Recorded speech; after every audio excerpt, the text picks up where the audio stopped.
Naman tayo sa mga karne. Ito yung mga Calbee nila na ano. Calbee yan, Calbee. Mga tropa. Sa halagang 429 yen. So siguro mga, kasi 39 yung pallets mo, 200 pesos. Yan. Tangkain nyo lang yan. Ang kompleto naman yan dyan. Pwede nyo na siyang ano. Yan, mga manok. Yung manok ng laman ng manok. Momotare yung tawag dito. Yan. Yan ang momotare. Oh, medyo mahal pala siya, no? Mga 588. So kung ganyan na yung tinda, hindi na yan pang masyado na mahal yan. Ito naman, manok pa rin to, pero yung mga young bone yung malambot na parte ng ano, sa may dibdib.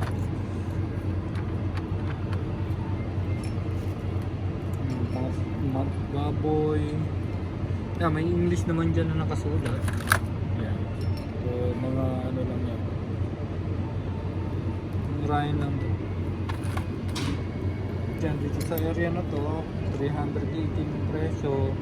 Almost 100 makakakain ka na. Ito naman, iba naman to. Mga siomay. Yan, mga hipon. Siomay at hipon. Pwede yan. Ito, mga iniinit lang to. Ito yung pinakamadali na. Kami naman dito. Yan, mga cake. Mga cake nila.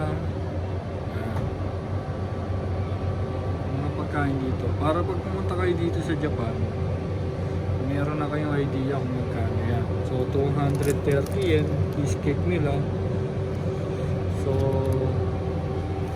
mura lang.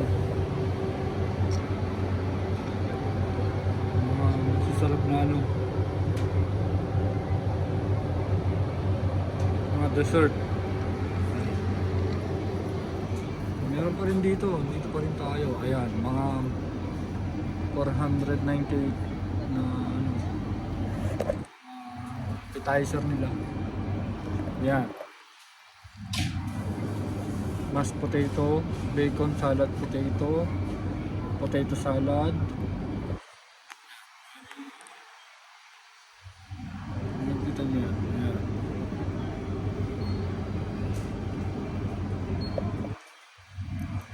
Ano to, sa mga pang dessert sa mga pulutan na cheese. Alaman yan, iniinit lang yan, ready to eat na yan. Yan, mga ganyan, 200, so 30, 257 yen. So kano ba sa 8 peso, 250 yen. 7, mga ganun. Ito naman yung mga salad nila ng mga gulay-gulay. Itong udeng. Yan, mga meatballs. Yan, hamburger. Yan, mga ready to eat na yun. Init lang yan mga tropa. Sa microwave.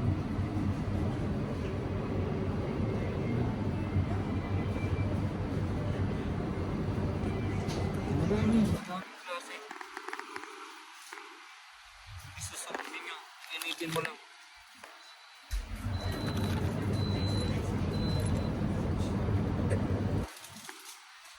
So ito na yung mga labas ka na?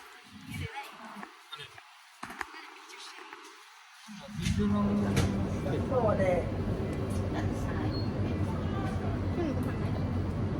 hindi ko alam. Munggo. Gusto nyo kong magklase? Yan, maraming klase ng alak dito. Yan.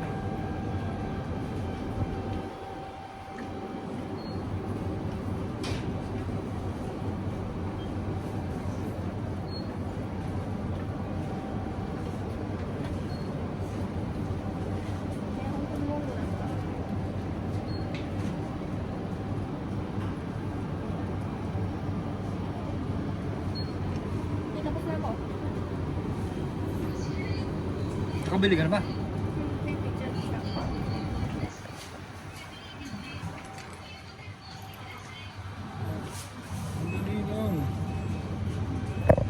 mga tinatawag na one shot.